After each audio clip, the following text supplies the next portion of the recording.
I think one of the sort of general principles about mathematics that's true throughout your entire career is that multiplication and addition behave absolutely completely differently.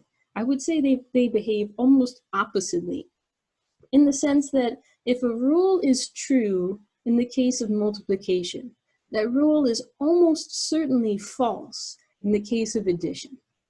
So take, for example, our work back when we were dealing with rational expressions. If something was being multiplied to the top and the bottom, it was a common factor, it could be canceled out. But if a quantity was being added on the top and the bottom, it was no longer a common factor, so it couldn't be canceled. Addition versus multiplication makes a huge difference. And that's true in chapter 9 as well. We have been using throughout this chapter some basic principles that are really helpful.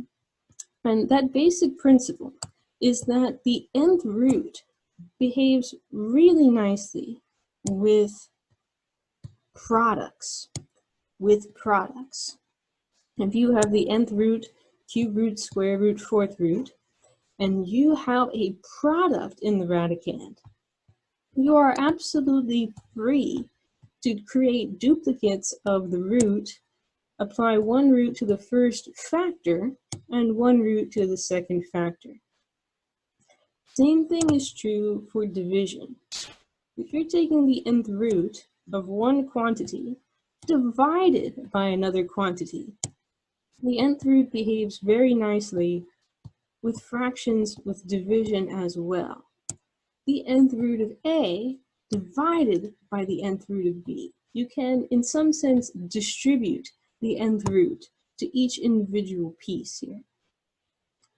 But as soon as it changes from multiplication to addition,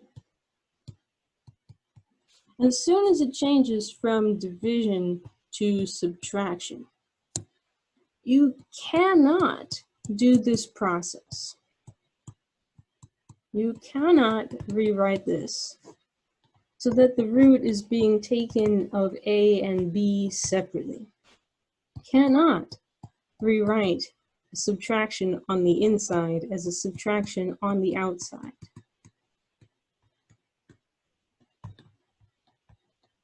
Multiplication, you can split apart roots, you can combine roots at will. Division, no problem.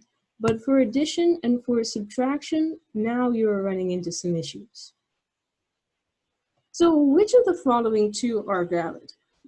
In the first case, we have the square root of 2 times the square root of 3. And someone has thought to themselves, maybe I can combine this as the square root of 2 times 3, aka the square root of 6. Is this valid? And the answer is yes. This is valid, in particular because of the times symbol here. A times outside of the root can become a times inside of the root. No worries. But let's consider this example. Square root of 2 plus square root of 3.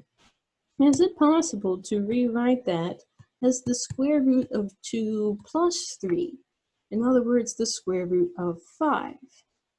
Now you're running into some trouble because of the plus sign. Because of the plus sign, this answer is no. I cannot combine root 2 and root 3. I cannot add these together by changing it to root 2 plus 3. In fact, root 2 plus root 3 can't be combined at all because root 2 and root 3 are not like terms. These can't be simplified any further whatsoever.